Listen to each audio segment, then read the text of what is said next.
ये कहानी है यूजी की। उसके पिता उसे हमेशा मारते पीटते थे क्योंकि उसमें कोई टैलेंट नहीं था और सारे इज्जत यूजी की बड़ी बहन को मिलती थी क्योंकि वो बहुत ही टैलेंटेड थी। लेकिन फिर कुछ ऐसा होता है जिसमें यूजी अनाथ हो जाता है। उसके बाद कुछ कमीने लोग उसे अपने साथ ले जाते हैं जहां उसकी ट्रेनिंग होती है दुनिया का सबसे बड़ा किलर बनने की। चलो देखते हैं एक मासूम बच्चा दुनिया का सबसे बड़ा किलर कैसे बनता है। हमें पता चलता है यूजी की बहन काजुकी ने अपना टैलेंट 4 साल की उम्र से दिखाना शुरू कर दिया था, जहां उसने एक स्केच बुक में बहुत ही फेमस ड्राइंग बनाई है। काजुकी जिस भी काम में अपना ध्यान लगाती वो उसमें अव्वल आती और 10 साल की उम्र से ही काजुकी ऐसी पेंटिंग बनाने लगी थी जिनकी कीमत लाखों में होती है। और इसलिए यूजी अपनी होनहार बहन को अवॉइड करता क्योंकि जब भी वो अपनी बहन के साथ होता तब लोग उसे अनदेखा करते और उसे नकारते। लेकिन यूजी की बहन काजुकी उसके साथ खेलने और वक्त बिताने की कोशिश करती और उसे नई चीजें करने के लिए चेयर भी करती और इसी तरह से ये दोनों शाम तक ऐसे ही खेलते। यहाँ काजुकी कहती है यूजी तुम भी सब कुछ कर सकती हो, बस तुम्हें सीखने में थोड़ा समय लगेगा, लेकिन जरूरी बात तो ये है बस तुम कभी हार मत मानना। भले ही तुम कितनी ही बार क्यों न गिरो तब तुम फिर से खड़े होना, क्योंकि गिरने का मतलब हारना नहीं होता। असली हार तो तब होती है जब हम हार को मान लेते हैं। ये बातें सुन यूजी भी अपनी बहन की तरह ड्राइंग करने की कोशिश करता है और काजुकी को यूजी की ड्राइंग पसंद भी आती है, लेकिन हम इनके ड्राइंग में फर्क साफ देख सकते हैं। और यही कहना होता है काजुकी के पिता का भी। वो काजुकी से कहते हैं वो यूजी की ड्राइंग को कचड़े में फेंक दे। तभी काजुकी कहती है नहीं, मुझे ये ड्राइंग बहुत पसंद है और मैंने ही इसे यहाँ लगाया है। तभी उस कमरे में यूजी भाग कर आता है और अपनी ड्राइंग को उठाकर उसे फाड़ देता है। रात के वक्त काजुकी यूजी की ड्राइंग को टेप से जोड़ती है। फिर एक दिन यूजी स्कूल से आता है तब वो अपने घर पर एक अजीब आदमी को देखता है। ये आदमी काजुकी की बनाई ड्राइंग को देखने आया था। यूजी को देखकर वो आदमी उसके पास आकर पूछता है बच्चे क्या तुम्हें चॉकलेट पसंद है, और वो अपना एक चॉकलेट का डिब्बा निकालता है। यूजी उस डिब्बे में से एक चॉकलेट लेकर वहां से चला जाता है। फिर यूजी के पिता कहते हैं ये काजुकी का छोटा भाई है, लेकिन इसमें कोई टैलेंट नहीं है,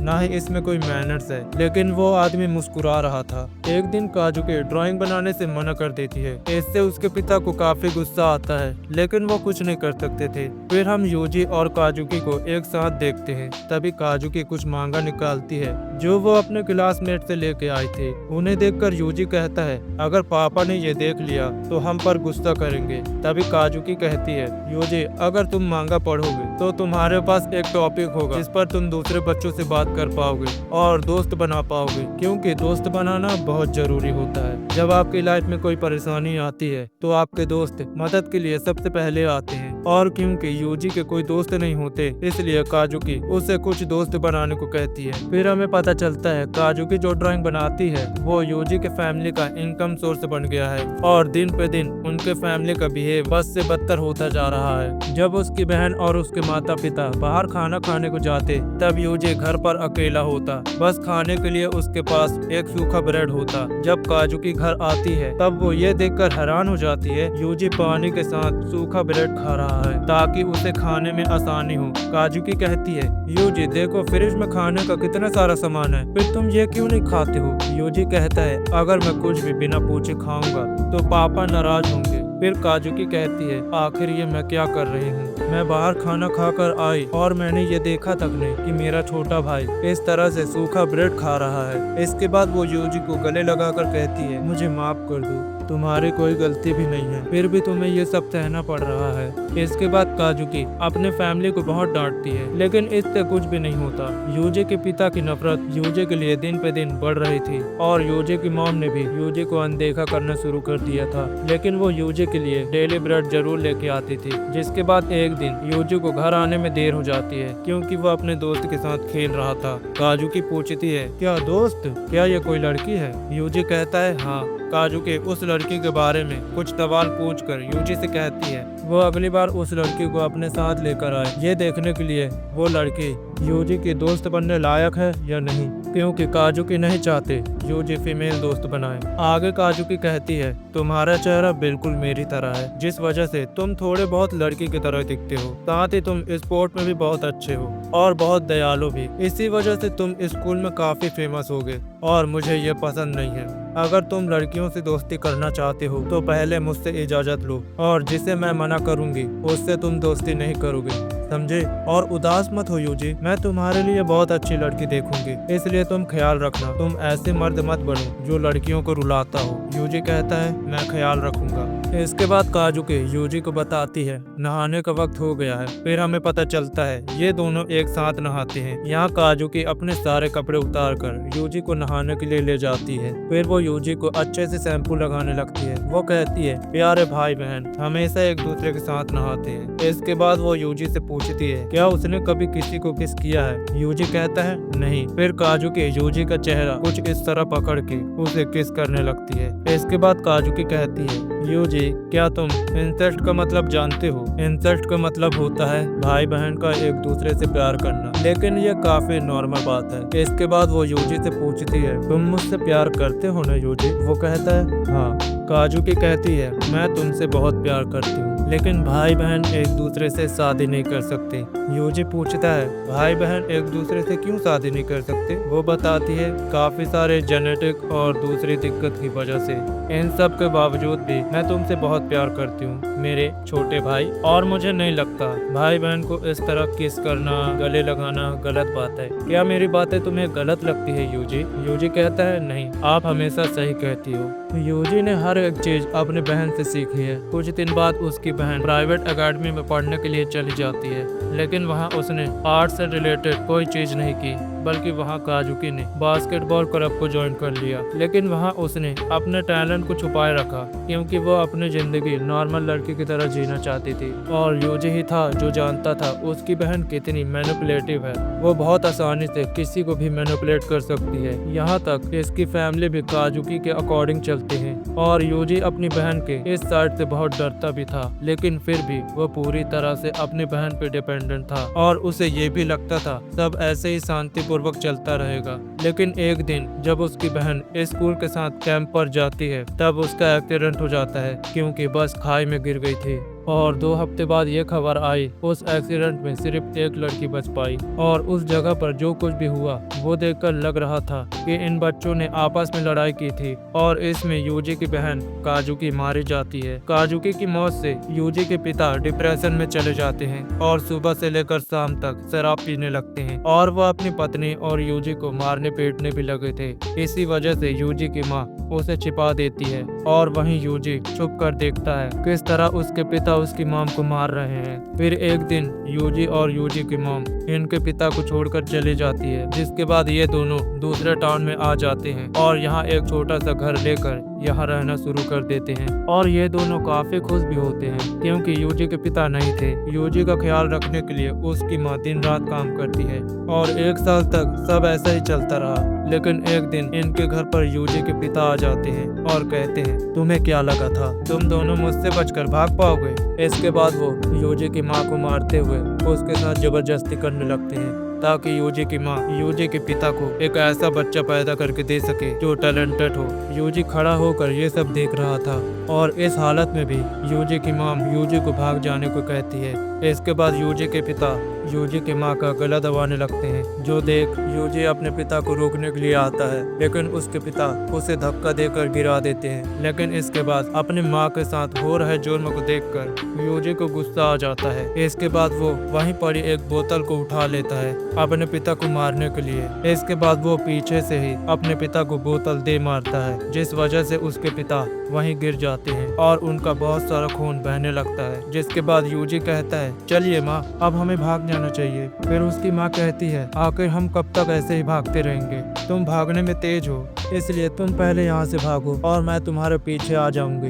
इसके बाद यूजी की माँ एक कमरे में जाके उनके पास जितने भी पैसे थे वो निकाल लेती है और उस थैली को यूजी को पहना देती है और कहती है जल्दी यहाँ से भाग जाओ और सीधा स्टेशन की ओर जाना। और इसी तरह वो यूजी को यहाँ से भेज देती है। यूजी घर से निकलकर तेजी से भागने लगता है और फिर हम यूजी की माँ को देखते हैं जो यूजी को जाते हुए देख रही थी। जिसके बाद हमें स्टेशन का सीन दिखाया जाता है और यहाँ पर यूजी आ चुका था। काफी वक्त होने के बाद भी यूजी की माँ नहीं आती और यूजी को कुछ आवाज आने लगती है। हम देखते हैं यूजी के घर के सामने पुलिस और एम्बुलेंस होती है। फिर लोगों की बातों से पता चलता है यूजी की माँ ने अपने पति को चाकू घोंप घोंप कर मार दिया है, फिर अपनी भी जान ले ली। तब यूजी वहाँ आकर देखता है उसके पिता की लाश को वहाँ से ले जाया जा रहा है। जिसके बाद यूजी तुरंत अपने घर की ओर भागता है। घर के अंदर आकर वो घर की हालत देख डर जाता है, लेकिन जैसे ही वो पीछे मुड़ता है उसकी आंखों के सामने उसकी माँ की लाश फंदे में लटक रही थी। जो देख यूजी घबरा कर वहीं चिल्लाने लगता है और वहीं बेहोश हो जाता है। इसके बाद जब यूजी की आंख खुलती है वो खुद को एक हॉस्पिटल में पाता है। एक आदमी उसको उसकी माँ का सुसाइड लेटर देता है। यूजी उसे देखता है, उसकी माँ ने लिखा था न जाने ऐसा क्यों और कैसे हो गया, मुझे माफ कर देना यूजी। ये लेटर पढ़कर यूजी अपनी माँ को याद कर रोने लगता है। फिर हमें पता चलता है यूजी को एक रेनगिरी नाम का आदमी अडॉप्ट कर लेता है जो एक टाइम पर यूजी के पिता का कस्टमर हुआ करता था। ये वही आदमी था जिसने यूजी को चॉकलेट दिया था। वो आदमी यूजी को अपने घर लाता है और वो यूजी को एक लड़की के कपड़े पहना देता है। यूजी बिल्कुल अपनी बहन की तरह लग रहा था। ये आदमी यूजी को गलत तरीके से छूता है और यूजी भी इसी के साथ रहने लगा था क्योंकि उसके पास कोई दूसरा चारा नहीं था। ये आदमी यूजी के साथ बड़ी अजीब हरकतें करता है, यूजी को गलत जगह छूकर अपने हाथों को चाटता है। ऐसे ही कुछ वक्त गुजर जाता है। फिर एक दिन एक काली अंधेरी तूफानी रात में यूजी जहां हमेशा बैठता है उस कमरे में एक दूसरा आदमी आता है। ये कहते हुए वो इतनी जल्दी वापस नहीं आने वाला। ये आदमी यूजी के पास आकर उसे उठाकर उसके कपड़े फाड़ देता है, फिर उसे थप्पड़ मारकर वहीं गिरा देता है। फिर इसके बाद वो यूजी की ओर हंसते हुए आगे बढ़ता है। यहाँ यूजी भी उसकी ओर देखता है। अगले सीन में हम देखते हैं यूजी के शरीर पर काफी सारा खून लगा हुआ है और वो आदमी वहीं मरा पड़ा है। यूजी ने उस आदमी को मार दिया था। जिसके बाद वहाँ ये आदमी आता है। ये देख यूजी ने उस आदमी को मार दिया है। रेन हंसने लगता है और यूजी के पास आके कहता है वाह यूजी वाह, तुम तो कमाल के हो, तुमने बिल्कुल सही किया। यूजी पूछता है तुम मुझ पर नाराज नहीं हो? रेन कहता है आखिरकार तुमने इतने लंबे समय के बाद कुछ बोला तो सही। शायद इस आदमी को मारने से तुम्हारा टूटा हुआ दिल थोड़ा ठीक हुआ है। इसके बाद रेन यूजी को अपने साथ ले जाता है। वह फिर से यूजी को अपने गोद में बैठा लेता है और कहता है तुमने उस आदमी को मारकर बिल्कुल सही किया क्योंकि मुझे भी वो आदमी बिल्कुल पसंद नहीं था। वैसे यूजी अगर तुम चाहो मैं तुम्हें एक ऐसी जगह भेज सकता हूँ जहाँ तुम्हारा इस्तेमाल और भी अच्छे से किया जाएगा, या फिर तुम मेरे पालतू बनकर रहना चाहते हो। लेकिन यूजी कोई भी जवाब नहीं देता। जो देख रेन कहता है शायद तुम्हें अपनी जिंदगी से कोई लगाव नहीं रहा, तुम्हें कोई फर्क नहीं पड़ता कि तुम जिंदा हो या नहीं। इसके बाद यूजी को हेत ओस्लो नाम की बहुत ही सर्द जगह पर भेज दिया जाता है और यूजी से कहा गया कि वो हेत हिरिहारा को हेत ओस्लो कहकर बुलाए। इसके बाद यूजी को ओस्लो के इस प्राइवेट स्कूल में भेज दिया जाता है। ये वुल्फमैन का स्कूल था और ये एक टेररिस्ट कैंप था जहाँ बच्चों को आतंकवाद की ट्रेनिंग दी जाती है। और कई बार ओस्लो इस स्कूल में यूजी से मिलने आता था और यही बात दूसरे बच्चों को कुछ खास पसंद नहीं आती थी।